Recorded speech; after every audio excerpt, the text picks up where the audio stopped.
Okay, good afternoon students. तो कल हम लोग रिफाइनिंग ऑफ मेटल्स देख रहे थे।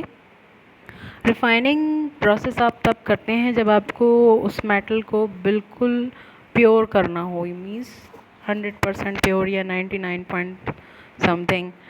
तो मतलब आपको सबसे ज़्यादा प्योर स्टेट में चाहिए तो आप रिफाइनिंग मेथड यूज़ करते हैं। Okay, so it is the process of purification of metal obtained after reduction. और ये आप कब करते हैं? रिडक्शन के बाद।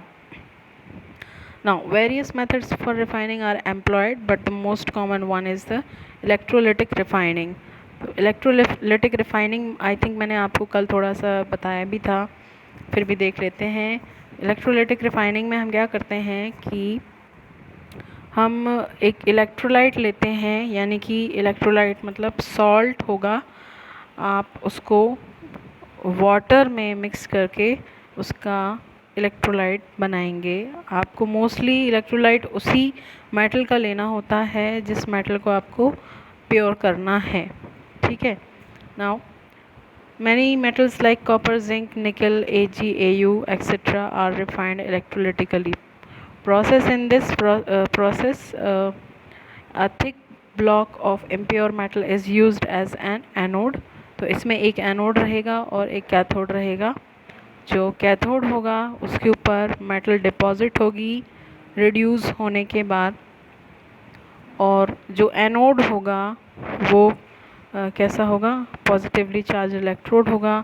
तो एक बात ध्यान देंगे कि जब कैथोड पर मेटल डिपॉजिट होती है तो वो क्या होगा? टाइम टू टाइम थोड़ा सा थिक होता चला जाएगा, ठीक है।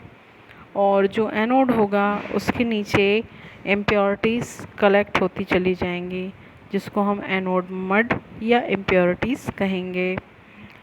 तो देखिए, a solution of metal salt is used as an electrolyte. तो मैंने अभी आपको बताया जो मेटल आपको प्योरीफाई करनी है, जिसको रिफाइन करना है, उसी का आपको मेटल सॉल्ट लेना होगा। When electric current is passed, metal ions from the electrolyte are reduced as metal which get deposited on the cathode. तो जब आप इलेक्ट्रिसिटी पास करेंगे इलेक्ट्रोड्स में तो मेटल क्या होगी? कैथोड पर रिड्यूस होकर डिपॉजिट हो जाएगी।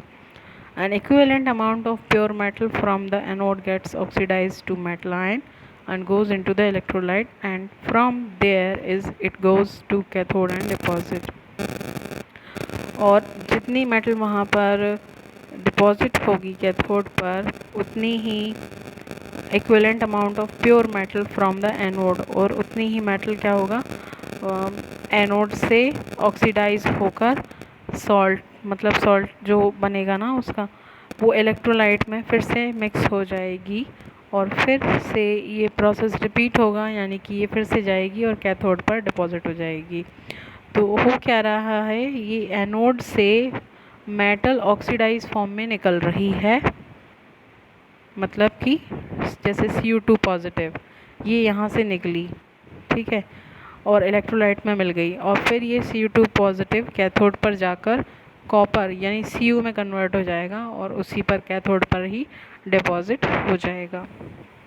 Now this cycle is repeated, और यही जो साइकिल है, मतलब ये जो प्रोसेस रहेगा, एक बार वहाँ से ऑक्सीडाइज होकर निकलना कॉपर का और फिर कैथोड पे जाकर फिर से डिपॉजिट होना, ये कई बार रिपीट होगा प्रोसेस, ठीक है। और रिपीट होते होते फिर एक ऐसा पॉइंट आएगा कि पूरी जो मेटल होगी वो प्योरीफाई हो जाएगी, यानी कैथोड पर पूरा जो प्योर मेटल है वो डिपॉजिट हो जाएगा, और जितनी भी इम्प्योरिटीज़ हैं वो सारी सॉल्यूशन में एनोड के नीचे डिपॉजिट हो जाएगी।